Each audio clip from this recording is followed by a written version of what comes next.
ఒక చిన్న ప్రార్థన చేసుకుందామని చెప్పి నేను ఆశపడతా ఉంటున్నాను. ప్రేమ కలిగిన పరలోకపు తండ్రి, అత్యంత కృపా కనికరములు కలిగినటువంటి గొప్ప దేవ, రాజులకు రాజును, ప్రభువులకు ప్రభువును అయినటువంటి సర్వ సృష్టికర్త అయినటువంటి గొప్ప దేవ, మీకు వందనాలు, వేలాది వందనాలు, స్తోత్రాలు చెల్లించుకుంటున్నాం. అవును స్వామి, ఇంతవరకు మీరు మా యొక్క ఆరాధనని స్వీకరిస్తా వస్తున్నారు. మీకు వందనాలు అయ్యా. అయ్యా, మరి ప్రత్యేకంగా మీ యొక్క మాటల్ని, మీ యొక్క స్వరాన్ని ప్రభా మరి వినాలని ఆశపడతా ఉంటున్నాం. దయచేసి ప్రభా మరి మీరే మాట్లాడమని, ఒకవేళ ప్రభా మరి మానవుని మాట ప్రభా వినపడుతున్నప్పటికీ తండ్రి కేవలము ఆ యొక్క దాసుని ప్రభా సిలువ చాటును మరుగుపరుచుకొని మరి ఒకసారి తండ్రి క్షమించి, అయ్యా మరి మీరే మీ యొక్క మాటలను వినిపింపచేసి మా యొక్క జీవితాల్ని మరి ఒకసారి ప్రభా మరి విశ్వాసము నుంచి విశ్వాసమునకు మేము ఎదిగేదానికి సహాయం అనుగ్రహించమని ప్రతిమాలుకుంటున్నాం. అవును స్వామి, ఉదయం నుంచి ఇప్పటి వరకు మేము అనేక మంది ప్రభా మానవుల మాటలు విన్నాము. మాకు ప్రభా మరి సంతోషము, సమాధానము ప్రభా ఏమాత్రము ఇవ్వదు. కానీ మీ మాటలు, మీ యొక్క వాక్యము, అయ్యా మరి మీ యొక్క వాక్యపులో వెలుగులో మేము బ్రతికేదానికి మీరు మాకు ప్రభా మరి సహాయం అనుగ్రహించమని మీకే ఈ సమయాన్ని సమర్పించుకుంటూ చిన్న ప్రార్థనను యేసుక్రీస్తు ప్రభుల వారి అతి శ్రేష్టమైన నామములో అడిగి వేడుకొంచుతున్నాము స్వామి. ఆమెన్. ఆమేన్. ఆమేన్. ఆమెన్. అయితే దేవుని బిడ్డలారా, ఈ రోజుకు దేవుడు మనకి ఇచ్చిన యొక్క వాక్య భాగాన్ని మరి ఒక్కసారి మనము చూసుకుంటే, మత్తయి సువార్త 25వ అధ్యాయము 25వ వచనంలో, గనుక నేను భయపడి వెళ్ళి నీ తలాంతును భూమిలో దాచిపెట్టి తిని, ఇదిగో నీది నీవు తీసుకొనుమని చెప్పాను.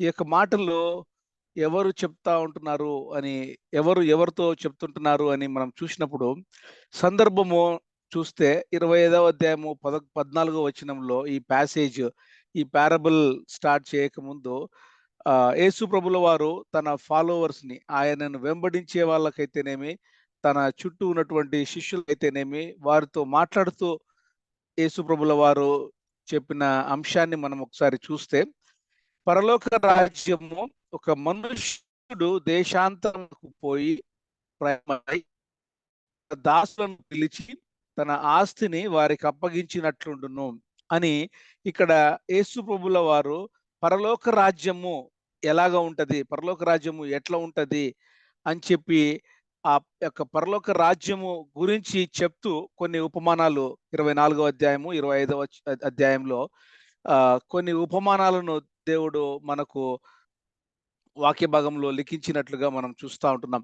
అయితే దయచేసి గమనించండి, ఈ వాక్య భాగాన్ని ఒక 2-3 వచనాలని మనం గమనిస్తే, 15వ వచనంలో అతడు ఒకనికి 5 తలాంతులను, ఒకనికి 2 తలాంతులను, ఒకనికి 1 ఎవని సామర్థ్యము చొప్పున వానికి ఇచ్చి వెంటనే దేశాంతరము పోయెను అన్నటువంటి మాటను మనం చూస్తూ ఉంటున్నాం.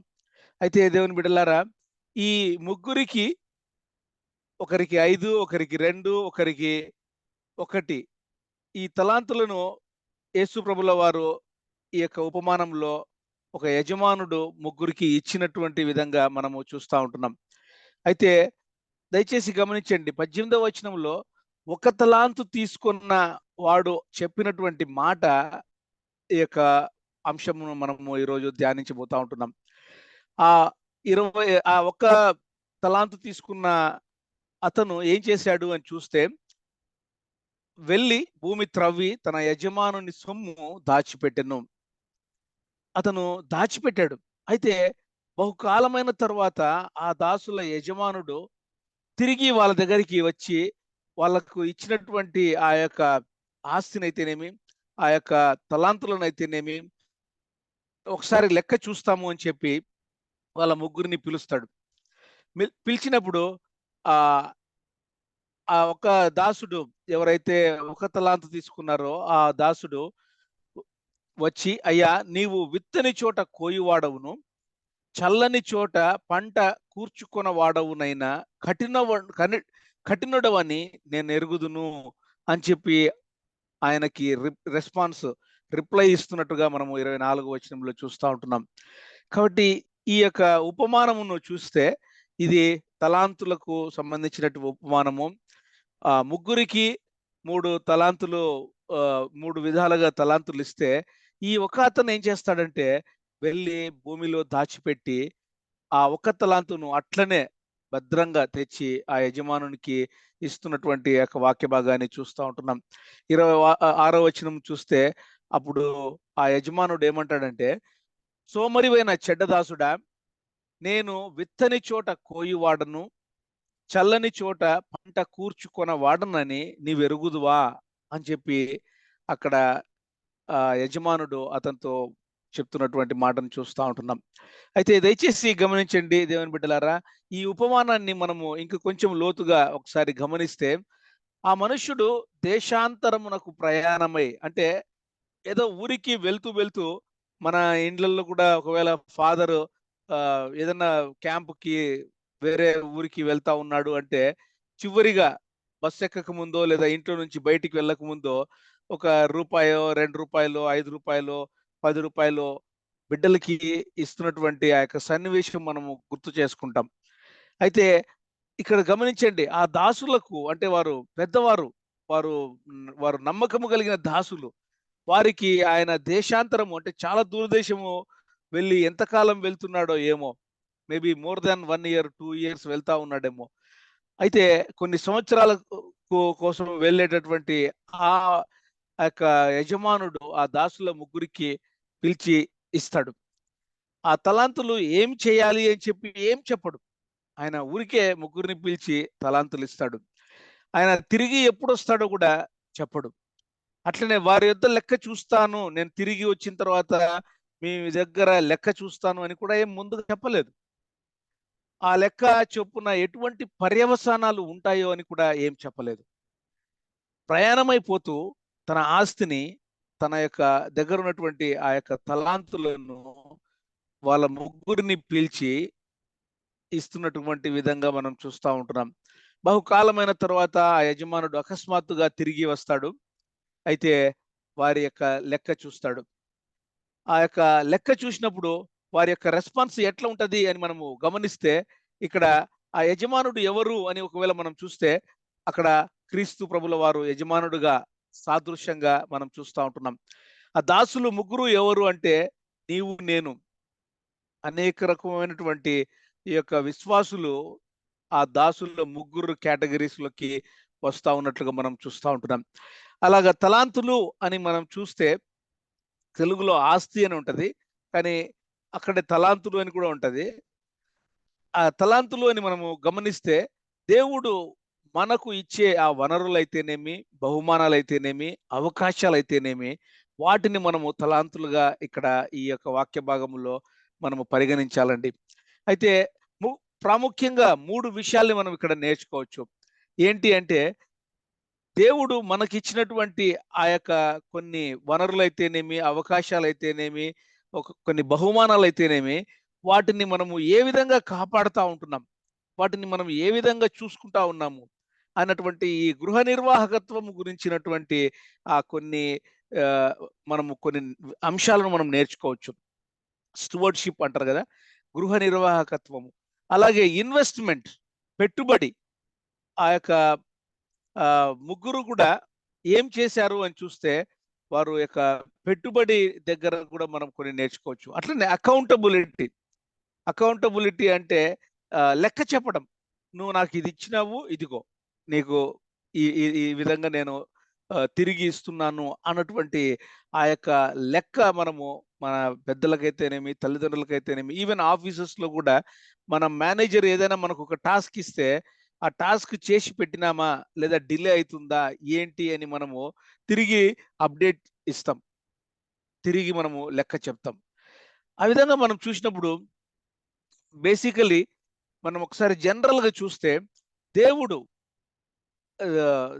God owns everything, we are just mere managers అని మనము చూస్తూ ఉంటున్నాం. అంటే ఏంటంటే ప్రతిదీ కూడా దేవునికి సంబంధించినది, దేవుడు సొంతం చేసుకున్నటువంటిది, ప్రతిదీ కూడా దేవునిది బేసికలీ. కానీ దేవుడు ఒకవేళ ఇంక్లూడింగ్ మన ప్రాణము కూడా మన శరీరంలో ఉంచాడు అంటే అది దేవుడు ఎంతో మన మీద దయ తలిచి మనకిచ్చినటువంటి ఈ యొక్క జీవితము. ఈ యొక్క ఈ ఈ లోకం ఏం చెప్తదంటే, అంత సమస్తము నీది. ఇంకా నీ ఇష్టం వచ్చినట్లు ఎంజాయ్ చెయ్యి అని చెప్తది. ఆ యొక్క సెల్ఫ్ సెంటర్డ్‌ని ప్రమోట్ చేస్తది. కానీ ఆ యొక్క పరలోక రాజ్య విలువలు ఎట్లా ఉంటాయంటే, దేవునికి, క్రీస్తు ప్రభుల వారికి కేంద్రీకృతమై ఉంటాయండి. అది మనం గమనించాలి. ఈ ఈ ఒకవేళ ఎగ్జాంపుల్‌గా మనం చూస్తే, మనము ఒక షాప్‌కు తీసుకెళ్ళి ఒక చిన్న పిల్లోడిని, మన ఇంట్లో ఉండే మన బిడ్డల్ని మనము షాప్‌కి తీసుకెళ్ళి, షాప్‌లో ఏదైనా ఒక టాయ్ గాని, లేదా ఒక ఒక ఏదైనా చాక్లెట్స్ కానీ, తర్వాత ఏదైనా మనము షాప్‌లో ఒకవేళ కొనిస్తే, కొనించిన ఒక మరుసటి క్షణము లేదా ఒక నిమిషం తర్వాత, "ఏది నాకది ఇస్తావా?" అని అడుగుతానే వెంటనే ఏమంటారు పిల్లలు? ఈవెన్ తెలియని పిల్లలు అంటే ఊహ లేనటువంటి పిల్లలు కూడా 1 ఇయర్, 2 ఇయర్స్ ఉన్న ఏజ్ పిల్లలు కూడా, "నో, నో, నో ఇది నాది, ఇది నాది" అంటారు. గమనించండి. ఒక్క నిమిషంలోనే ఆ యొక్క పిల్లవాడికి మరి ఎంత జ్ఞానం ఉందో లేదో తెలీదు కానీ, ఎంత ఈజీగా మనము అప్పుడప్పుడు కొని ఇచ్చింది, లేదా ఒకవేళ మన దగ్గర ఉండేది ఏదైనా ఇస్తే వెంటనే చిన్న పిల్లలైనా కూడా మరుసటి క్షణం నుంచి ఇంకా వాళ్ళు తిరిగి షేర్ చేయరు. కొనిచ్చిన వాళ్ళకు కూడా, తల్లిదండ్రులకు కూడా కొంచెం షేర్ చేయమంటే కూడా ఏదైనా చాక్లెట్‌లు గాని, తినేది లాంటిలో గాని వాళ్ళు ఇవ్వరు. అంటే మానవుని యొక్క నైజము ఎట్లా ఉందంటే, ఏదైతే నాకు దొరికిందో ఇంక అది తనదిగా చూస్తారు. కానీ ఈ లోకము ఆ విధంగా నేర్పిస్తది. ఈ లోకము ప్రతిది కూడా నీది లేదా నాది, నాది అన్నటువంటి ఆ సెల్ఫిష్ యాటిట్యూడ్‌ని మనకు నేర్పిస్తది. కానీ ఒక్కసారి రక్షణ పొందిన విశ్వాసి పరలోక రాజ్య విలువలను ఎప్పుడైతే చవిచూసి నేర్చుకుంటూ ఎదుగుతూ ఉంటారో, వారు ప్రతిదీ కూడా ఇది దేవునిదే, నాది కాదు. ఒకవేళ నీకు వెహికల్ ఉందేమో, ఒకవేళ ఇండ్లుందేమో, ఏదైనా ఉండొచ్చు నీకు. అది దేవునిదిగా మనము పరిగణిస్తూ పెరిగే ఆ జీవన విధానంలో చాలా తృప్తి, చాలా తీపిదనం ఉంటదండి. అది మనము చూస్తా ఉంటాం. ఒక ఎగ్జాంపుల్‌గా ఇంకొక ఎగ్జాంపుల్‌గా మనము చూస్తే ఇక్కడ కొంతమంది ఆహ్, రెంట్‌కు ఇచ్చిన వాళ్ళుంటారు. లేదా కొంతమంది రెంట్ ఇండ్లల్లో ఉండేవాళ్ళుంటారు. ఇప్పుడైతే నేను రెంట్ ఉండే ఇంట్లో ఉన్నాను. ఈ ఇండ్లు మనం ఎప్పుడైతే రెంట్‌కు తీసుకుంటామో, ఆ ఇండ్లు మనము తీసుకున్న రోజు ఏ విధంగా ఉందో, అదే విధంగా ఉండేటట్లు చూసి, చాలా జాగ్రత్తగా మనము తిరిగి ఆ ఓనర్‌కి ఆహ్, ఆ యొక్క ప్రాపర్టీ మేనేజర్స్‌కి మనము ఇవ్వవలసిన వారంగా ఉంటాం. దయచేసి ఒకసారి ఆ ఇల్లు మనము రెంట్‌కు తీసుకున్నాము అంటే ఏంటి? ఆ ఇంటిని కొన్ని రోజులు వాడుకొని, తిరిగి ఎవరిదైతే ఆ ఇల్లు ఉందో వాళ్ళకు మనం తిరిగి వెనక్కి ఇచ్చేసే ఆ యొక్క రెంటెడ్ హౌస్. ఒకవేళ నీవు నేను వేరే వాళ్ళకు రెంట్‌కి ఇస్తే కూడా, వాళ్ళు కూడా ఆ ఇంటిని జాగ్రత్తగా ఏం డ్యామేజ్ చేయకుండా, ఒకవేళ ఏదైనా డ్యామేజ్ చేస్తే ఆ డ్యామేజ్ డిపాజిట్‌లో కొంచెం డబ్బులు పట్టుకొని, ఇట్లాంటివన్నీ రిపేర్ చేపించుకొని, ఆ మిగిలిన డబ్బునివ్వడము, ఇట్లాంటివన్నీ చేస్తా ఉంటాం. కాబట్టి ఈ లోకములో ఉన్నటువంటి ఆ యొక్క ప్రిన్సిపల్‌ని మనం గమనిస్తే, దాని నుంచి కూడా మనము మంచిగా కొన్ని విషయాలు నేర్చుకోవచ్చు. కాబట్టి ఇక్కడ యజమానుడు వాళ్ళ ముగ్గురికి 3 విధాలుగా అంటే ఒకరికి 5, ఒకరికి 2, ఒకరికి 1 తలాంతులను ఆస్తిని పంచిపెట్టినదిగా మనం చూస్తాం. అది ఎవరి సామర్థ్యము చొప్పున వానికి ఇచ్చెను. అయితే వారందరికీ ఒకే సమయము. ఆయన ఒకే రోజు ఎళ్ళాడు. తిరిగి ఒకరోజు కొన్ని సంవత్సరాల తర్వాత వచ్చాడు. సమయంను బట్టి చూస్తే వాళ్ళకు ఒకే సమయం. అవి కొన్ని సంవత్సరాలు కావచ్చు. కొన్ని ఇది కొన్ని చోట మనం ఏమని నేర్చుకోవచ్చంటే, అది 1 ఇయర్ లాంగ్ వేజ్ అంటే ఒక తలాంతు ఒక సంవత్సరము యొక్క కాలపు జీతము అని కూడా చెప్తా ఉంటారు. కాబట్టి ఒకవేళ ఒక సంవత్సరం పోయినాడేమో, లేదా 5 సంవత్సరాలు పోయినాడేమో. కొన్ని సంవత్సరాలకు పోయి తిరిగి వచ్చినటువంటి సమయాన్ని చూస్తే ఒకే సమయం. దయచేసి గమనించండి దేవుని బిడ్డలారా. ఇక్కడ యజమానుడు ఒకవేళ దేవుడు నీకు నాకు ఇచ్చినటువంటి ఆయన యొక్క హస్తాన్ని మనం గుర్తు చేసుకొని, ఆయన యొక్క హృదయాన్ని నిజంగా అర్థం చేసుకున్న వాళ్ళైతే, మొదటి 2 దాసుల వలె వారి యొక్క అంటే ఆ యజమానుడు లేదా మనకు అయితే ఈ యొక్క ప్రస్తావనలో చూస్తే దేవుని యొక్క సంతోషములో మనము పాలు పొందుగా మనము చూస్తూ ఉంటున్నాం. దయచేసి గమనించండి. వాళ్ళిద్దరిని పిలిచి యజమానుడు ఏమంటాడంటే, బలా నమ్మకమైన మంచి దాసుడా, నీవు ఈ కొంచెములో నమ్మకముగా ఉంటివి గనుక నిన్ను అనేకమైన వాటి మీద నియమించేదను. అంతే కదా, మన మేనేజర్స్ కి కూడా ఏదైనా మనకిచ్చిన పనిని నమ్మకంగా చేస్తే వాళ్ళు ఇంకా మనల్ని ప్రమోట్ చేసి ఇంకా ఎక్కువ టాస్క్లు ఇవ్వడం అయితేనేమి, ఆఫీస్లో రెస్పాన్సిబిలిటీ ఇవ్వడం అయితేనేమి చేస్తారు. కాబట్టి ఆ యొక్క నీ యజమానుని సంతోషంలో పాలు పొందుమని అతనితో చెప్పాను. ఈ విధంగా మనం చూస్తే ఈ అర్త్లీ తర్వాత ఇటర్నలీ ఇహలోకము ఏ విధంగా నడుస్తా ఉంది, అయితే పరలోక రాజ్య విలువలు ఏ విధంగా ఉన్నాయి అని చూస్తే ఇహలోకం అంతా కూడా శరీరము, ఈ యొక్క లోకము గురించి చెప్తా ఉంటది. కానీ మనము వాక్య భాగంలో ఒక విశ్వాసిగా మనం నేర్చుకునే అంశాలు ఆత్మీయతలో ఉంటాయి. కానీ ఈ యొక్క అదే వాక్య భాగాన్ని కొంతమంది తప్పుగా కూడా అర్థం చేసుకోవచ్చు, కొంతమంది తప్పుగా కూడా బోధించడము జరుగుతూ ఉంటది. అది మనం చూస్తే టాలెంట్స్ అంటూనే అదేదో సింగింగ్ టాలెంట్, ఇన్స్ట్రుమెంట్ ప్లే చేసే టాలెంట్, తర్వాత ఆ టాలెంట్ ఈ టాలెంట్ అని చెప్పి అక్కడికి ఆ టాలెంట్స్ కి మాత్రమే పరిమితం అయిపోయి మనం ఈ యొక్క వాక్య భాగాన్ని ఒక్కొక్కసారి తప్పుగా అర్థం చేసుకుంటామేమో. కానీ కొంతమంది బోధకులు ఈ ఉపమానమును దేవునికి ఇంకా ఎక్కువ డబ్బులు ఇవ్వాలి, నీకు ఇచ్చిన ధనములో నువ్వు డబ్బులు ఇవ్వు అని చెప్పి ఫండ్ రైజింగ్ లాగా, తర్వాత కానుకలు ఇంకా ఎక్కువగా పట్టేటటువంటి ఆ ఉపమానంగా కూడా అప్పుడప్పుడు చెప్తా ఉండడం మనం గమనిస్తూ ఉంటాం. ఇంకా కొంతమంది అయితే, ఇదిగో నీకు దేవుడు ఈ టాలెంట్ ఇచ్చినాడు, సింగింగ్ టాలెంట్, నువ్వు ఇది వాడుకోకపోతే నీ వాయిస్ తీసేస్తాడు దేవుడు అని చెప్తూ కూడా మనము వింటూ భయపడిచ్చేటటువంటి ఆ యొక్క బోధన అయితేనేమి, లేదా తప్పుడుగా అర్థం చేసుకునే సన్నివేశాలు మనం చూస్తూ ఉంటాం. మామూలుగా యాక్చువల్గా టాలెంట్స్ అని మనం ఏంటివి అని చూస్తే, ఆ తలాంతులు ఏంటివి అని చూస్తే, తలాంతులు కొన్ని రకాలుగా మనం చూస్తాం. దేవుడు మనకిచ్చినటువంటి సమయం అయితేనేమి, తలాంతులు, ఎబిలిటీస్, తర్వాత బహుమానాలు, దేవుడు మనకిచ్చినటువంటి ఆ యొక్క ఫ్రీ విల్, తర్వాత మనకిచ్చినటువంటి కొన్ని సంబంధాలు అయితేనేమి.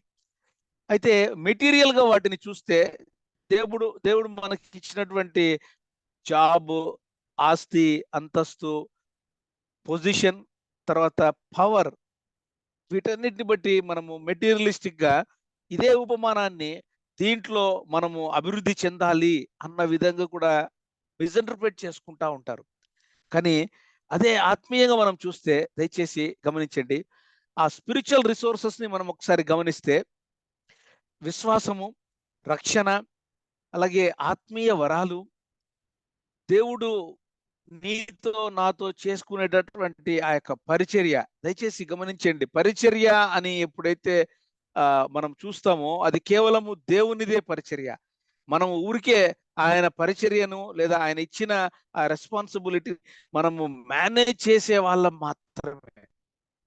మనదంటూ లేదా సొంత పరిచర్య అట్లా మనకు అనే అండర్స్టాండింగ్ మనకు ఉండాలి. దేవుడు కొంతమందికి మంచి అవగాహన, మంచి తెలివితేటలు, దేవుని యొక్క వాక్యం పట్ల ఆ యొక్క జ్ఞానాన్ని కూడా దేవుడు ఇస్తా ఉంటారు. అది ఏమాత్రము అదేదో మన గొప్పతనం కాదండి, కేవలము పరిశుద్ధాత్మ దేవుడు నీలో నాలో ఉంటూ, ఆయన తెర వెనుక ఉంటూ, ఆయన నీతో నాతో నిన్ను నన్ను వాడుకుంటూ చేసేటటువంటి ఆయన ఇన్విజిబుల్ మినిస్ట్రీగా మనము పరిగణించాలి. ఆయన ఇన్విజిబుల్ మినిస్ట్రీని మనము ఎప్పుడు కూడా ఆయనను ముందు పెట్టి పరిశుద్ధాత్మ దేవునికి, దేవాది దేవునికి, క్రీస్తు ప్రభుల వారికి మనము మహిమ తెచ్చే విధంగా మనము ఉండాలని చెప్పి దేవుడు గుర్తు చేస్తా ఉంటున్నారు. కాబట్టి టాలెంట్స్ అన్న తర్వాత బహుమానాలు, తలాంతులకి బహుమానాలకి కొంత వ్యత్యాసం ఉందని చెప్పి మీ మధ్య నేను తీసుకురావాలని ఇష్టపడతా ఉంటున్నాను. ఏంటంటే తలాంతులు కొన్ని వంశపారంపర్యంగా వచ్చేవి. అంటే ఒకవేళ టాలెంట్, సింగింగ్ టాలెంట్ లేదా మ్యూజిక్ ప్లేయింగ్ టాలెంట్, అది వంశపారంపర్యంగా ఒకవేళ తండ్రికి ఏవైనా కొన్ని దేవుడు మ్యూజిక్ టాలెంట్స్ ని ఇన్బిల్ట్ చేసి ఉంటే అది ఒకవేళ బిడ్డలకి రావచ్చు. కాబట్టి తలాంతులు వేరే, గిఫ్ట్ ఏంటివి అంటే దేవుడు ఇస్తే తీసుకున్నవి. అలాగే టాలెంట్స్, తలాంతులు విశ్వాసులకు అవిశ్వాసులకు ఇద్దరికీ ఉంటాయి. కానీ ఈ యొక్క ఆత్మీయ వరాలు మాత్రము కేవలము విశ్వాసులకు మాత్రమే ఉంటాయి. ఈ తలాంతులను మనము అభివృద్ధి చేసుకోవచ్చు. కానీ ఆత్మీయ వరాలని మనము దేవుని కొరకు వాడుకుంటూ, దేవుని మహిమ కొరకు మనము వాడుకుంటూ మాత్రమే పెరుగుతా ఉండాలి. కాబట్టి ప్రతి ఒక్కరికి దేవుడిస్తారు. తలాంతులు అయితేనేమి, ఈ ఆత్మీయ వరాలైతేనేమి. ఈ యొక్క ప్రతి విశ్వాసికి ఇస్తాడు ఆత్మీయ వరాలు. మనము అడిగి పొందుకోవడము జరుగుతూ ఉంటది. కాబట్టి కార్పొరేట్ వరల్డ్ లో కూడా మనం ఒకసారి గమనిస్తే మన మేనేజర్స్ మనకు కొన్ని రెస్పాన్సిబిలిటీస్ ఇస్తూ మనల్ని ప్రమోట్ చేస్తూ ఉండేటటువంటి కార్పొరేట్ వరల్డ్ ని మనం చూస్తాము.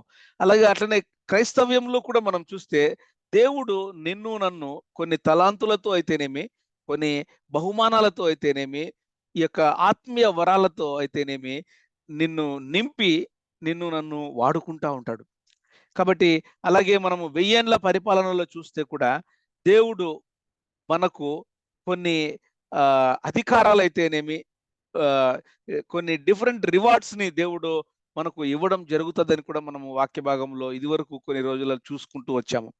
కాబట్టి ఈ లోక పరంగా ఈ తలాంతులను, ఈ యొక్క వరాలని మనం ఏ విధంగా వాడుతున్నాము, పరలోక పరంగా ఏ విధంగా మనము పరలోక రాజ్య విలువలను మనము చూస్తున్నాము అని చూస్తే, దయచేసి గమనించండి. ఈ లోకమైతే సక్సెస్ అనే వర్డ్ వాడుతూ ఉంటది.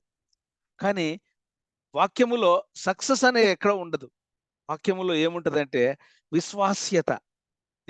దేవుడు నీకు నాకు ఇచ్చిన ఆ యొక్క అంశాలనైతేనేమి, తలాంతులు లేదా వరాలను నేను ఎంత ఫెయిత్ఫుల్ గా మనము ఈ భూమి మీద వాడుతా ఉన్నాము.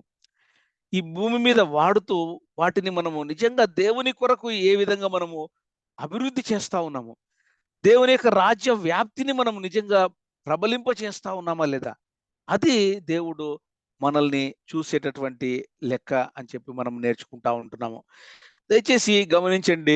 దేవుడు ఇచ్చినటువంటి ఆ రిసోర్సెస్ ని నీ సొంత ప్రయోజనాల కోసము కొన్ని సెల్ఫ్ సెంటర్డ్ గా నేను బ్రతుకుతా ఉంటున్నామా, లేదా దేవుడు ఇచ్చినటువంటి ఆ యొక్క రిసోర్సెస్ ని దేవుని కొరకు, దేవుని యొక్క రాజ్యము కొరకు నేను వాడుతా ఉంటున్నామా అని చెప్పి మనము ఆ యొక్క గృహ నిర్వాహకత్వం గురించి కొన్ని మాటల్ని, కొన్ని వాక్యాలని మనము చూడాలని చెప్పి నేను ఇష్టపడతా ఉంటున్నాను. దయచేసి గమనించండి. ఆదికాండము 1:28లో దేవుడు వారిని ఆశీర్వదించెను. ఎట్లనగా మీరు ఫలించి అభివృద్ధి పొంది విస్తరించి భూమిని నిండించి దానిని లోపరుచుకొనుడి, సముద్రపు చేపలను, ఆకాశ పక్షులను, భూమి మీద ప్రాకు ప్రతి జీవిని ఏలుడని చెప్పి దేవుడు మనకు, మానవ జాతికి ఆ యొక్క రెస్పాన్సిబిలిటీగా మనము తిరిగి ఆయనకు అకౌంటబుల్ చూపించే విధంగా మనకు ఇచ్చినట్లుగా మనం ఇక్కడ నేర్చుకుంటా ఉంటున్నాం. 1 పేతురు 4:10లో దేవుని నానా విధమైన కృప విషయమై మంచి గృహ నిర్వాహకులై ఉండి ప్రతి ఒక్కడు కూడా కృపావరము పొందిన కొలది ఒకరినొకడు ఉపచారము చేయుడి అని చెప్పి కూడా మనం నేర్చుకుంటా ఉంటున్నాం. కొంచెముగా విత్తువాడు కొంచెం పంటనే కోస్తారు. అలాగే సమృద్ధిగా విత్తువాడు సమృద్ధిగా పంట కోయును అన్నటువంటి విషయాన్ని కూడా మనము చూస్తూ ఉంటున్నాం.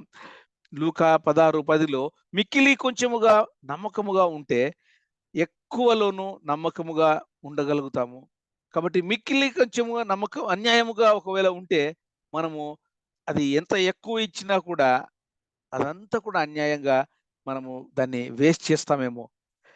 కొలస్సీ 3:23లో ప్రభువు వలన స్వాస్థ్యమును ప్రతిఫలముగా పొందుదమని ఎరుగుదము గనుక మీరేమి చేసినను అది మనుష్యుల నిమిత్తము కాక ప్రభువు నిమిత్తమని మనస్ఫూర్తిగా చేయుడి, మీరు ప్రభువు అయిన క్రీస్తునకు దాసులై ఉన్నారు అని ప్రతి విశ్వాసి గురించినటువంటి మాటను మనం ఇక్కడ గమనిస్తూ ఉంటున్నామండి.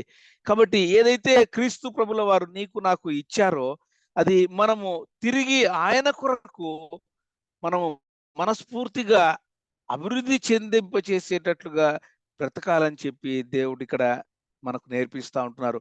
ఎందుకనగా అధ్యక్షుడు దేవుని గృహ నిర్వాహకుని వల్లే నిందారహుడి ఉండవలనని, అతడు స్వేచ్ఛాపరుడును, ముక్కోపియు, మద్యపానియు, కొట్టువాడును, దుర్లాభము అపేక్షించువాడును కాక అని చెప్పి లీడర్స్ గురించినటువంటి మాటను మనం ఇక్కడ చూస్తూ ఉంటున్నాం.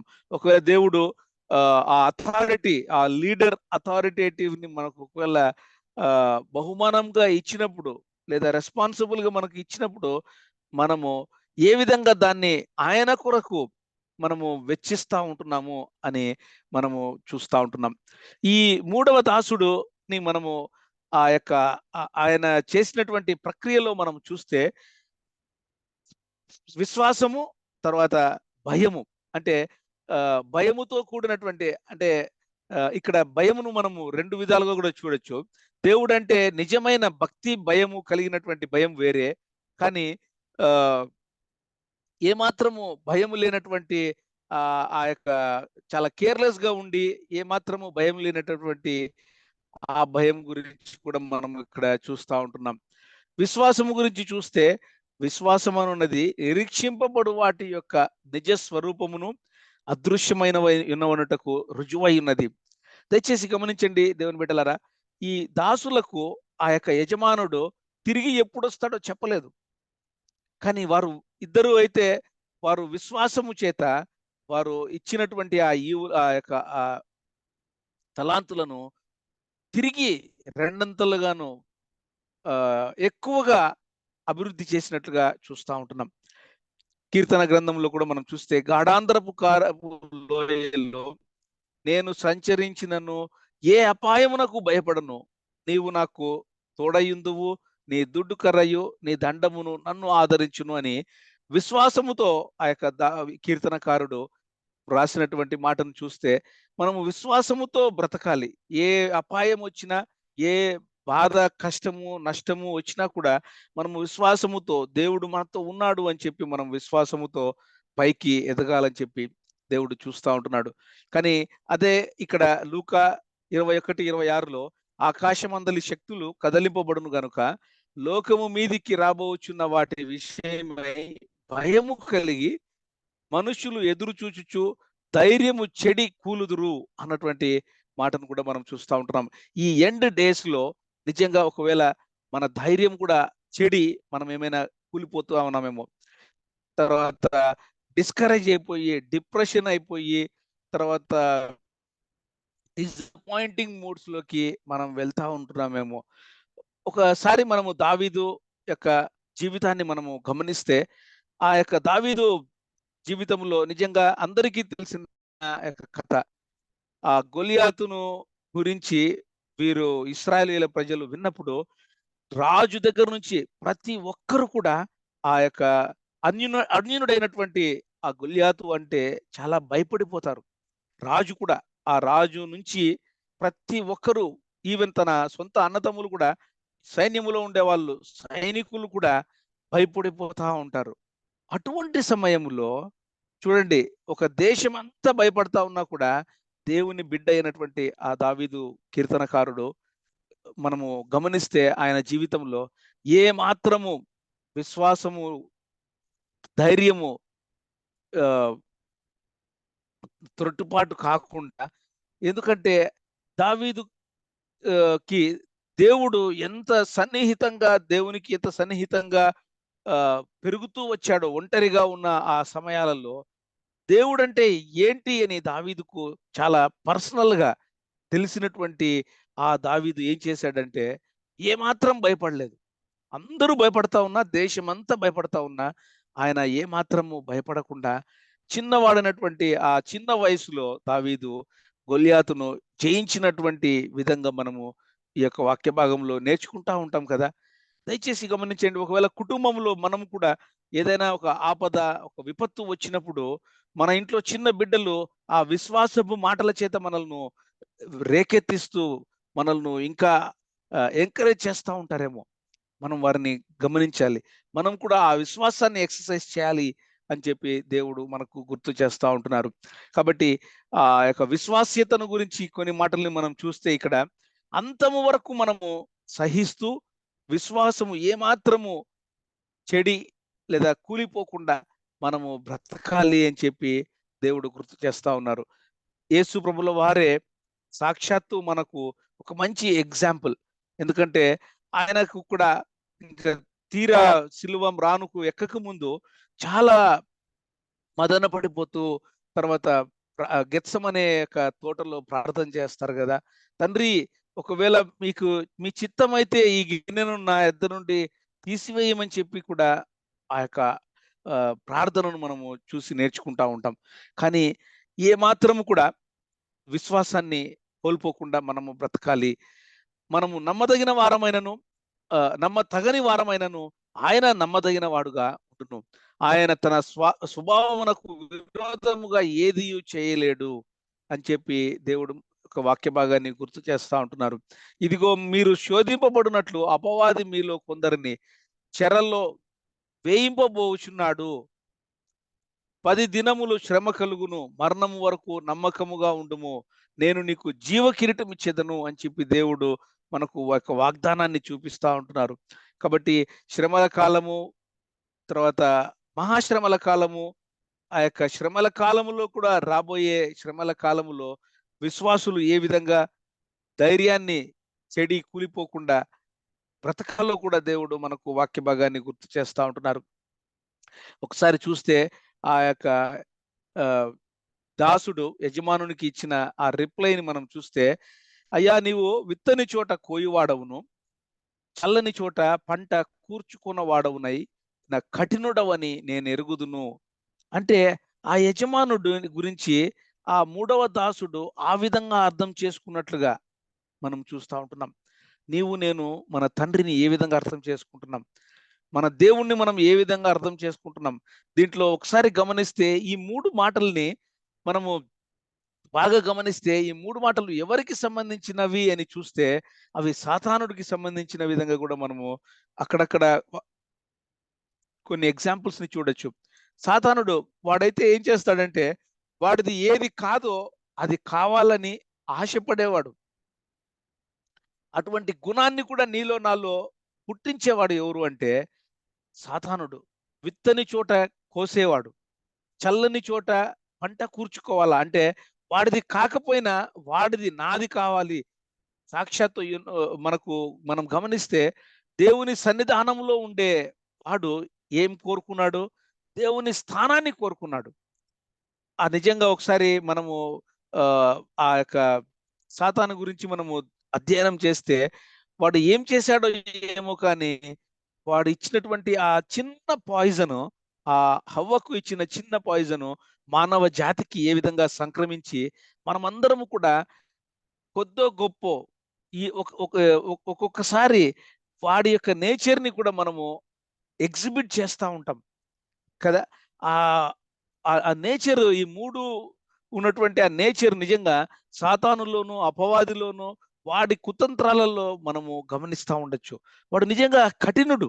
మన దేవాది దేవుడైతే క్రీస్తు ప్రభుల వారైతే కృప కలిగిన వాడు. కృప మన పట్ల విస్తరింపచేసి మనల్ని కాచి కాపాడేటువంటి గొప్ప దేవుడు మనకున్నాడు. కాబట్టి ఆ దాసుడు ఆ యజమానుని గురించి అర్థం చేసుకున్న చెడు అర్థాన్ని అక్కడ తిరిగి ప్రస్తావిస్తాడు. కాబట్టి దాన్ని మనం గమనిస్తే అతను నిజంగా సోమరిపోతుగా మనం చూస్తూ ఉంటున్నాం. ఇక్కడ ఒక 5 ways how to overcome laziness. అతను సోమరిగా ఉన్నాడు అని కూడా మనం గమనించవచ్చు. ఆ సోమరిపోతుతనం నుంచి మనం ఏ విధంగా గట్టెక్కాలి, అధిగమించాలి అని మనం చూస్తే దేవుణ్ణి ప్రార్థన చేస్తూ సోమరితనాన్ని మనము అధిగమించడంలో మొదటి అడుగును మనము ఆ విధంగా వేయచ్చు. అన్న కూడా ఎంకరేజ్ చేస్తూ ఉంటారు కదా, పొద్దున్నే 5 గంటలకి లేచి మనము అందరము ప్రార్థనలో పాల్గొనాలి అని. కాబట్టి ఒక్కొక్కసారి మన యొక్క శరీరము మనల్ని ఆ సోమరితనం నుంచి మనల్ని అట్లనే గట్టిగా పట్టుకుంటుందేమో, కానీ మనం ఒక్కసారి మన దేవుణ్ణి గుర్తు చేసుకొని దేవుడు ఇచ్చిన ఈ సమయమును దేవుని కొరకు తిరిగి మనం సమయం వెచ్చించాలని చెప్పి మనం ఎంకరేజ్ కాబడుతూ ఆ యొక్క ప్రార్థనలో మనము పాల్గొనాలని చెప్పి దేవుడు మరొకసారి గుర్తు చేస్తూ ఉంటున్నారు. మన యొక్క ప్రాధాన్యతని మనము మార్చుకోవాలి, మన ప్రయారిటీస్ని మనం చేంజ్ చేసుకోవాలి. అట్లనే దైవిక సమాజములో మనము అకౌంటబిలిటీని కలిగి ఉండాలి. ఒకవేళ మనకు దేవుడు కొంతమంది లీడర్లను లేదా మనకంటే పెద్దవారిని ఎవరినైనా నియమించినప్పుడు వారికి మనము అకౌంటబుల్గా, ఒకవేళ ఎప్పుడైనా బాధ, కష్టము, నష్టము వస్తే వారి దగ్గరికి వెళ్ళి మనము ప్రార్థన చేయించుకోవడము, వారికి దేవుడు ఇచ్చినటువంటి ఆ రెస్పాన్సిబిలిటీని మనము నిజంగా మనం కూడా మనకు దాన్ని అకౌంటబుల్గా మనము వాడుకుంటూ ఆ విధంగా ఎదగాలని చెప్పి దేవుడు గుర్తు చేస్తూ ఉంటున్నారు. అలాగే ప్రతిదీ కూడా మనము చిన్న దశతో స్టార్ట్ చేయొచ్చు. అట్లనే ప్రోగ్రెస్ అవుతూ మనము పరిపూర్ణత కోసము కష్టపడాలి, ఆరాటపడాలని చెప్పి దేవుడు ఒకసారి మనకు గుర్తు చేస్తూ ఉంటున్నారు. అట్లనే 4 స్టెప్స్ టు ఓవర్కమ్ లేజినెస్ అని చెప్పి ఈ యొక్క 4 వచనాలను మనం చూస్తే, 6 దినములు కష్టపడి నీ పని అంతయు చేయవలెను. అయితే అట్లనే బద్ధకముగా పని చేయువాడు దరిద్రుడగును, శ్రద్ధ గలవాడు ఐశ్వర్యవంతుడగును. సోమరి ఆశపడును కానీ వాని ప్రాణమునకేమీ దొరకదు. నీకు నాకు కేవలము ఆశ ఉందా? ఆశతో పాటి కష్టపడి మనము దేవుడిచ్చిన సమయంలో దేవుడిచ్చిన తలాంతులను, వనరులను, అవకాశాలని కష్టం చేసి అభివృద్ధి చేసి దేవుని యొక్క సమాధానాన్ని, శాంతిని అనుభవిస్తూ ఎదుగుతూ ఉంటున్నామా లేదా అని మనం గమనించాలండి.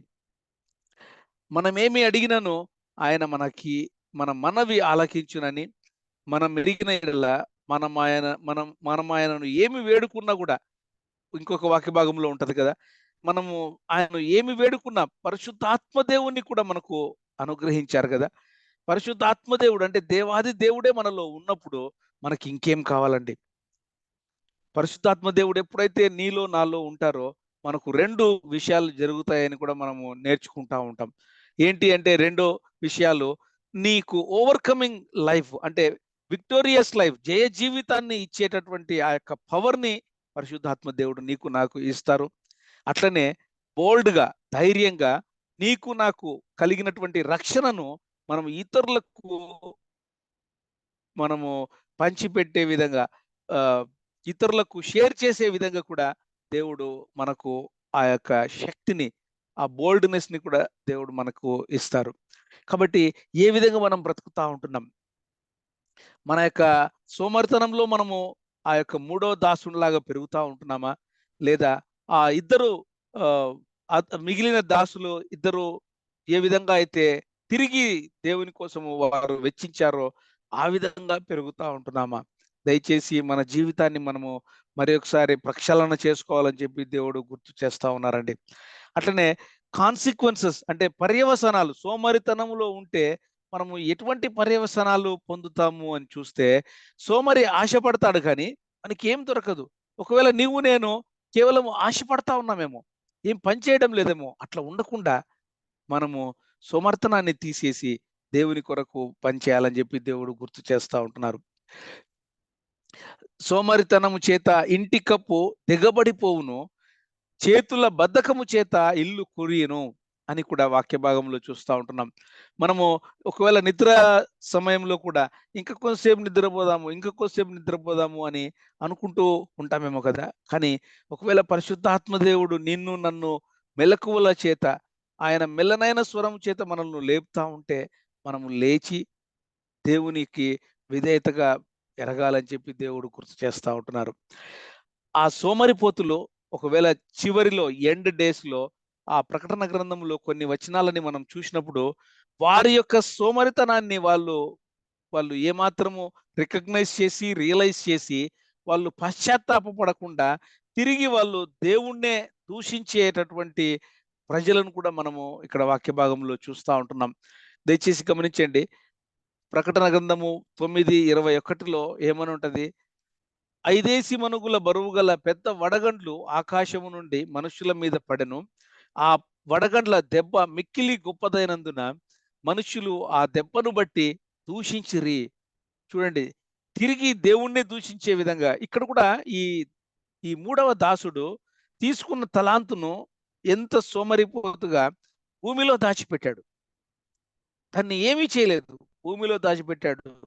నీకు నాకు దేవుడిచ్చిన రక్షణని కూడా మనము ఈ శరీరములో, ఈ లోకంలో దాచిపెట్టి దాన్ని ఏమాత్రము విలువ లేకుండా చేస్తా ఉంటున్నామా?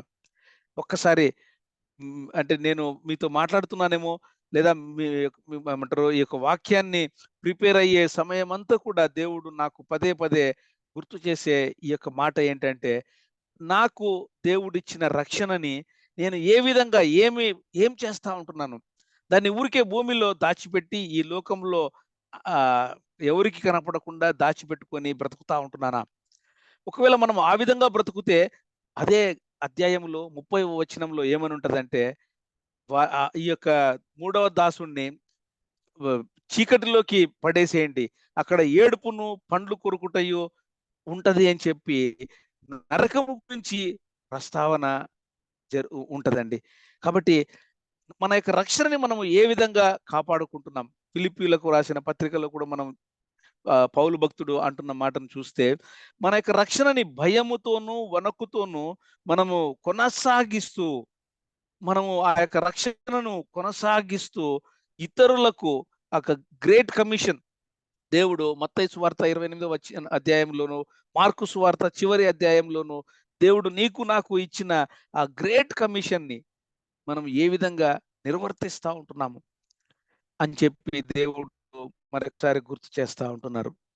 కాబట్టి శక్తి వంచన లేకుండా మనము కష్టపడాలని చెప్పి, ఒకవేళ మనము మనకు ఉన్నటువంటి అవకాశాలలో ఇతరులకు వాక్యమును పంచే విషయంలో ఒకవేళ మనము సిగ్గుపడతా ఉన్నామేమో, ఈరోజు నీవు క్రీస్తు ప్రభుల వారి నిమిత్తమై సిగ్గుపడితే రేపు క్రీస్తు ప్రభుల వారు తండ్రి ఎదుట నీ గురించి నా గురించి సిగ్గుపడాల్సిన సమయం వస్తదేమో.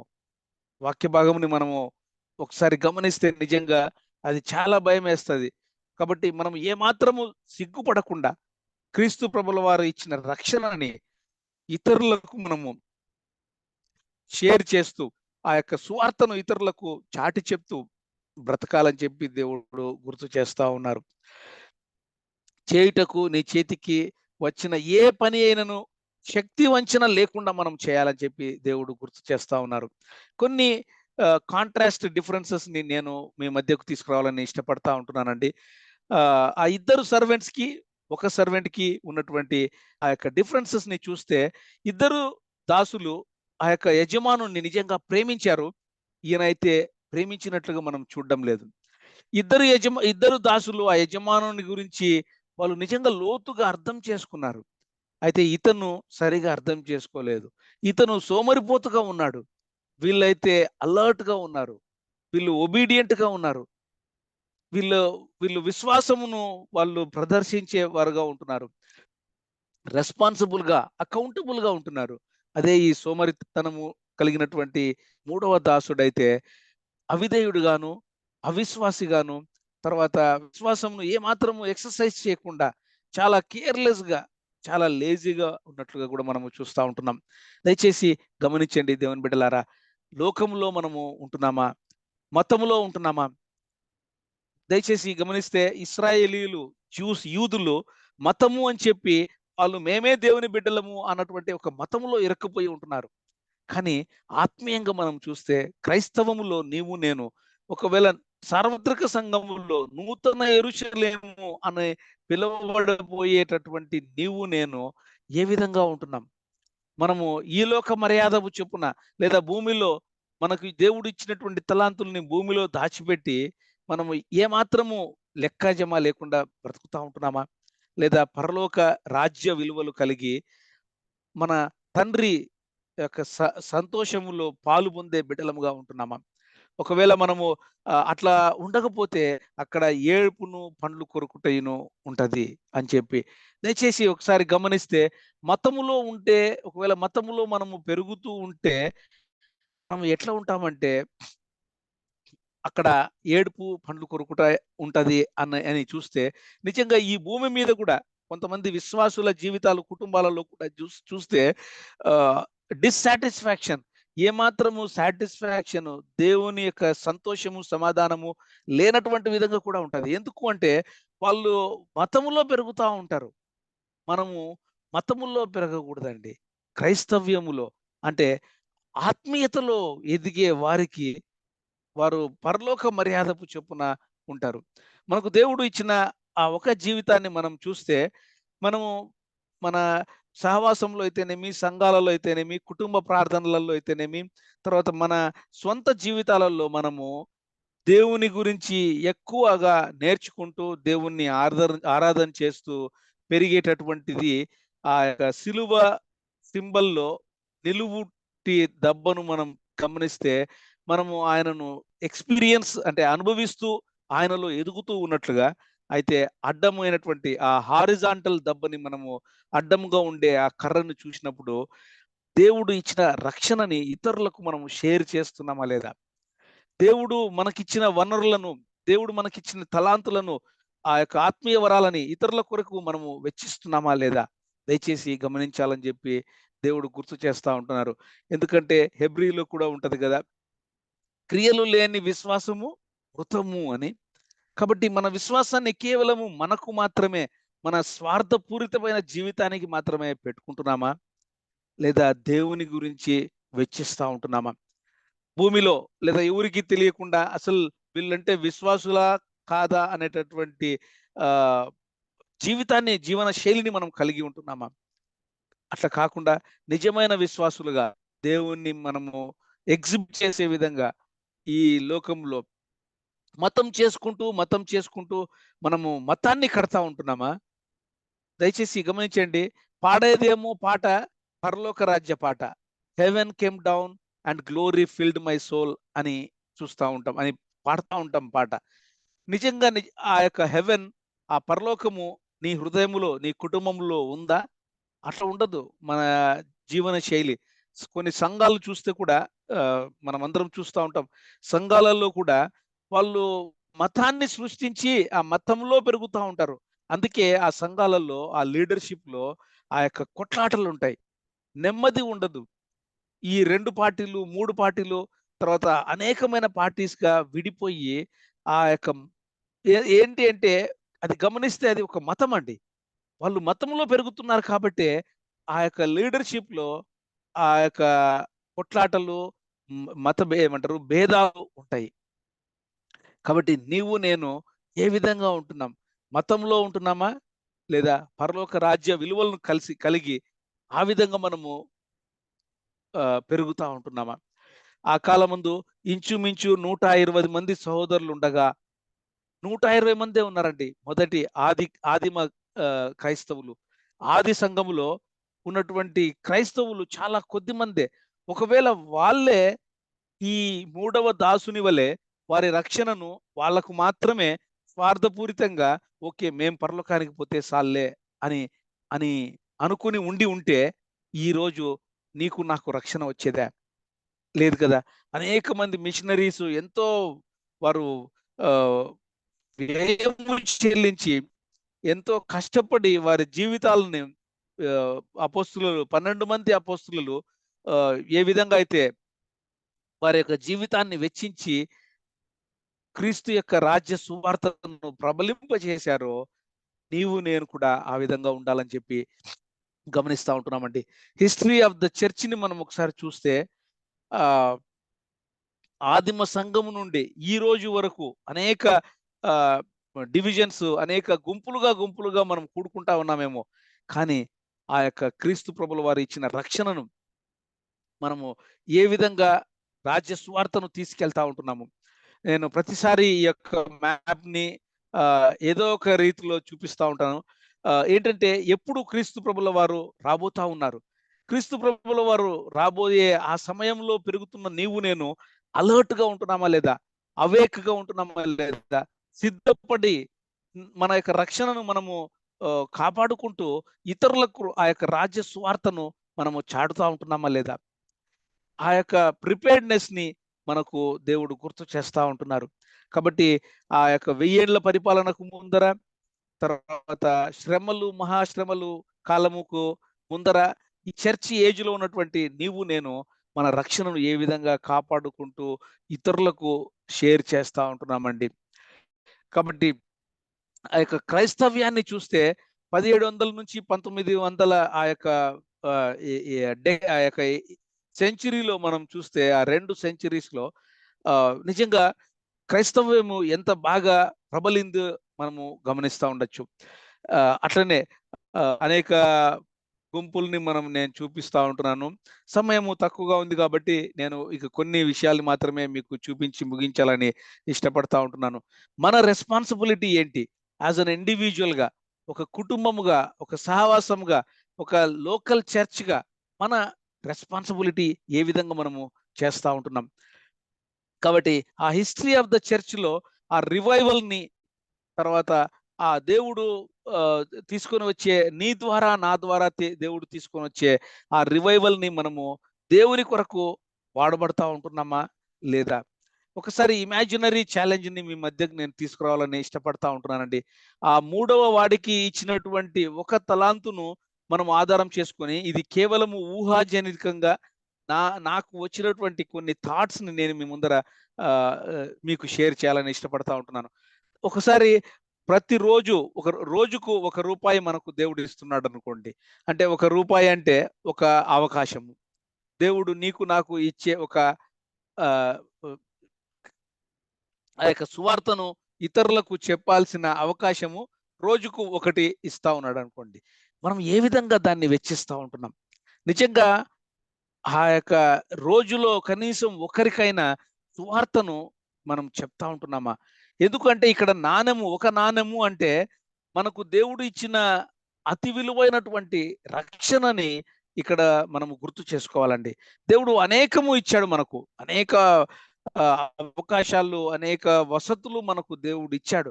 కానీ అతి ప్రాముఖ్యంగా ఒకవేళ రక్షణను మనం ఇక్కడ చూస్తే, ఆ రక్షణను గురించి, ఆ ప్రేమను గురించి, క్రీస్తు ప్రభుల వారి ప్రేమను ఇతరులకు పంచి పెడతా ఉన్నామా? రోజుకు ఒక్కరికైనా మనము సువార్తను చేరవేస్తా ఉంటున్నామా?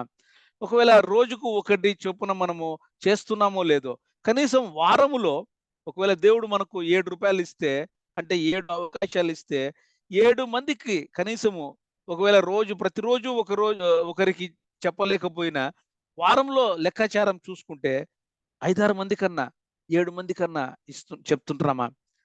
ఒకవేళ నెలలో ₹30 అంటే 30 అవకాశాలుగా మనం పరిగణిస్తే, నెలలో మనము కనీసము 20-30 మంది కన్నా చెప్తున్నామా?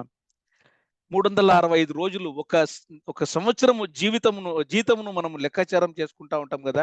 ఇండియాలో అయితే ఒక సంవత్సరం జీతాన్ని ఒకవేళ ఒక సంవత్సరానికి 5 లక్షలు, 10 లక్షలు, 20 లక్షలు ఇస్తే, రెంట్‌కు ఇంత, తర్వాత పరిచర్యకి ఇంత, సొంత విలాసాలకు ఇంత అని ఏ విధంగా మనం వెచ్చిస్తామో, దేవుడు ఇచ్చే ₹365 అంటే 365 అవకాశాలని ఏ విధంగా మనం వెచ్చిస్తా ఉంటున్నాం? ఒక సంవత్సరంలో కనీసము 100 మంది కన్నా మనము సువార్తను చేరవేశామా?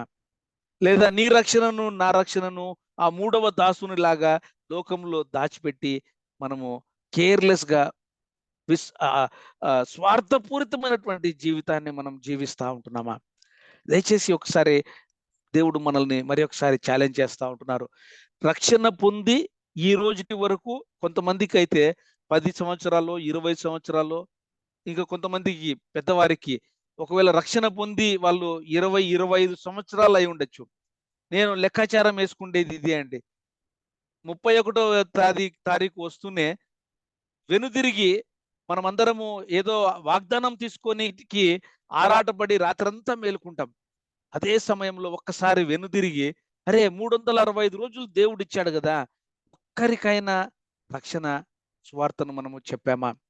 కనీసం ఒక్కరికైనా చెప్పామా అని చెప్పి మనము సిగ్గుతో వెనుదిరిగి చూసుకొని, ఒకవేళ నిజంగా కనీసం ఒకరికో, 10 మందికో, 20 మందికో సువార్తను చెప్పిన వారముగా ఉంటే, అప్పుడు ధైర్యంగా ఆ వాగ్దానం కొరకు, నెక్స్ట్ ఇయర్ వాగ్దానం కొరకు ఆ వాగ్దానాన్ని తీసుకునేదానికి ఆరాటపడడంలో తప్పులేదండి. అట్లా లేదు అంటే వాగ్దానం కొరకు ఆరాటపడంలో మనము సిగ్గుపడాలి. మనం చాలా సిగ్గుపడాలని చెప్పి దేవుడు మనకు గుర్తు చేస్తా ఉంటున్నారు. కనీసము 20 సంవత్సరాలు అయితా ఉంది. ఒక్కరైనా దేవుని రాజ్యంలోకి నేను తీసుకొని వచ్చామా? మనము అటువంటి ప్రణాళిక, అటువంటి ప్రామాణికము కలిగిన వారముగా మనము బ్రతకాలని చెప్పి దేవుడు గుర్తు చేస్తా ఉంటున్నారు. ఏ విధంగా అయితే మనము 30 డేస్‌ని 30 అవకాశాలుగా మనం గమనిస్తా ఉన్నామో, కనీసం ఇప్పటి నుంచి అయినా కూడా మనకు ఇచ్చిన ఆ తలాంతును భూమిలో దాచిపెట్టకుండా, మనకిచ్చిన రక్షణని, మనకిచ్చినటువంటి దేవుని యొక్క వనరులను, ఆత్మీయ వరాలను మనం ఏమాత్రము నెగ్లెక్ట్ చేయకుండా, ఆ యొక్క మూడవ దాసుడిలాగా నెగ్లెక్ట్ చేసి, మన యాటిట్యూడ్‌ని క్రీస్తు ప్రభుల వారికి ఆ కేర్‌లెస్ యాటిట్యూడ్‌ని మనము చూపించకుండా బ్రతకాలని చెప్పి దేవుడు గుర్తు చేస్తా ఉంటున్నారు. ఒకవేళ కొన్ని టిప్స్‌ని మనము అప్లికేషన్‌గా చూడాలని చూస్తే, మనము మన చూపుకు కనపడే ప్రతి ఒక్కరిని దేవునికి మనము అప్పగించడంలో తప్పులేదు. మన ఇంట్లో నుంచి స్టార్ట్ చేస్తే, మన ఇంట్లో కూడా రక్షణ లేని వాళ్ళు చాలా మంది ఉన్నారు. అయ్యా! వారికి రక్షణను దయచేయమని చెప్పి మనము కోరుకుంటూ, అదే కదా మనము ప్రార్థన చేస్తా ఉంటున్నాం. ట్రాక్ట్స్ డిస్ట్రిబ్యూట్ చేస్తున్నామా? బైబిల్స్ పంచుతున్నామా? మన యొక్క జీవన విధానం ఏ విధంగా ఉంది వర్క్ ప్లేస్‌లో? మన యొక్క మనం నిజంగా మంచి రిలేషన్‌షిప్‌ని వాళ్ళతోటి ఎస్టాబ్లిష్ చేసుకొని పెరుగుతూ ప్రాక్టికల్ బ్రతుకును బ్రతుకుతా ఉంటున్నామా? లేదా? అని చెప్పి మనము గమనిస్తే నిజంగా దేవుడు మనకు ఈ యొక్క వాక్య భాగంలో మనకు నేర్పించినటువంటి అనేక అంశాలండి. దేవుడు ఇచ్చిన ప్రతిది కూడా అది దేవునిదే అని అనే ఆ దృక్పథములో, ఆ పర్సెప్షన్‌లో మనము పెరగాలని చెప్పి దేవుడు గుర్తు చేస్తూ ఉన్నారండి. ఆ విధంగా పెరుగుతూ అలర్ట్‌గా సోమరితనంను పక్కన పెట్టి చాలా సిద్ధపడి ప్రిపేర్డ్‌నెస్‌తో మనము అలర్ట్‌గా ప్రభువుల వారు రాబోతా ఉన్నారు. ఆ ప్రభువుల వారు వచ్చినప్పుడు మనము మంచి నమ్మకమైనటువంటి మంచి దాసుడా అనిపించుకునే వారముగా ఉండాలని చెప్పి దేవుడు గుర్తు చేస్తా ఉన్నారు. మన యాటిట్యూడ్ ఒకవేళ సోమరితనము కలిగినటువంటి వాడి ఆ యాటిట్యూడ్ లాగా ఉంటే, ఈ రోజైనా, ఇప్పుడైనా, ఈ క్షణమైనా కూడా మనం మార్చుకొని, మనం రూపాంతరము చెందుతూ దేవునిలో మనం ఎదగాలని చెప్పి ఏం నేర్చుకున్నాము అని చూస్తే, ఆ యొక్క మూడవ దాసుడు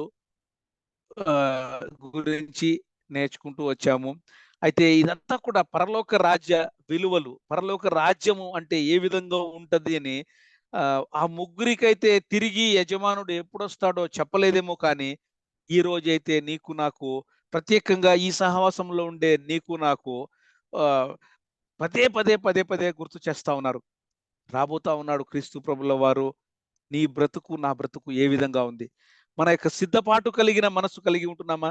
మన యొక్క ఆహ్, రెడీగా ఉంటున్నామా? క్రీస్తు ప్రభుల వారిని ఎదుర్కొనేందుకు అని చెప్పి మనల్ని దేవుడు ఆహ్, పదే పదే రేకిస్తా ఉంటున్నారండి. కాబట్టి గృహ నిర్వాహకత్వం గురించి నేర్చుకున్నాము. పెట్టుబడి గురించి నేర్చుకున్నాము. అకౌంటబిలిటీ గురించి నేర్చుకున్నాము. అట్లనే ఇచ్చిన ప్రతిదీ కూడా కేవలము దేవునిదే. మనము కేవలం ఊరికే మేనేజర్స్ మాత్రము అని మనం నేర్చుకుంటూ వచ్చాము.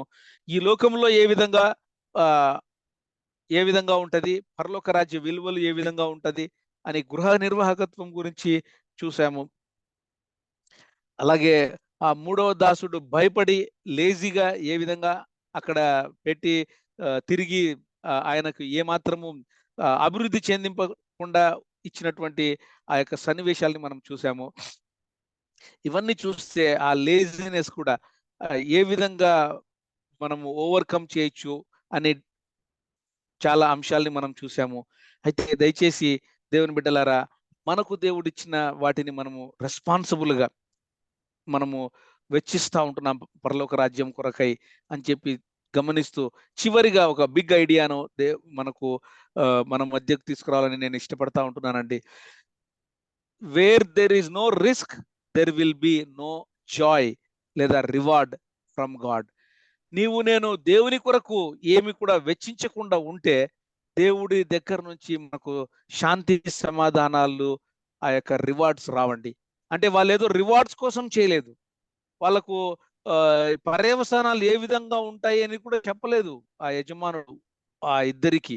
కానీ వారు స్వచ్ఛందంగా వారు వారు ఆ యొక్క ఆహ్, ముందుకు వచ్చి వారు వారు అభివృద్ధి చెందింపజేసి, దేవుని కొరకై వెచ్చించి వారి యొక్క వారు ఆ యజమానుని సంతోషంలో పాలుపొందారో, అనేక సార్లు నీకు నాకు దేవుడు గమనిస్తూ, గుర్తు ఇస్తూ మనకు చెప్తూ, రిమైండ్ చేస్తూ ఉంటున్న నీవు నేను మనం ఇంకెంత మంచిగా లెక్క చెప్పాలి. మనము లెక్క చెప్పవరంగా ఉంటున్నాము. కాబట్టి అది గుర్తెరిగి ఆ గమనంలో మనము ఇప్పటి నుంచైనా, ఈ రోజు నుంచైనా పెరగాలని చెప్పి చివరిగా నేను సండే క్లాస్‌లో నేర్చుకున్నటువంటి ఒక పాటను మీకు వినిపింపచేస్తూ ఈ పాట అయిపోతూనే అన్న ప్రార్థన చేయాలని కోరుకుంటా ఉన్నానండి. ఇదే వచనమును పోల్చుకొని రాసినటువంటి పాట. మనందరికీ ఒకవేళ పాతకాలంలో సండే క్లాస్‌కి పోయినటువంటి వాళ్ళకి తెలిసేమో.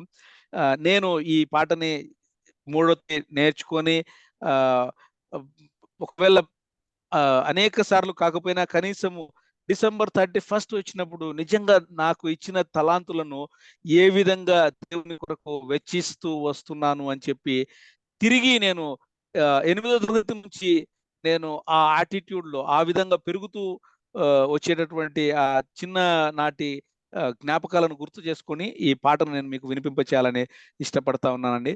ఆ పాట అయిపోతే నన్ను ప్రార్థన చేయాలని కోరుతా ఉంటున్నానండి.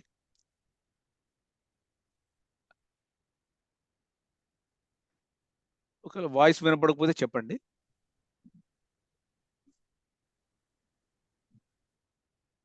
నా వాయిస్ రావట్లేదన్నా. I mean sound. Okay. Thank you. Thank you. Sure.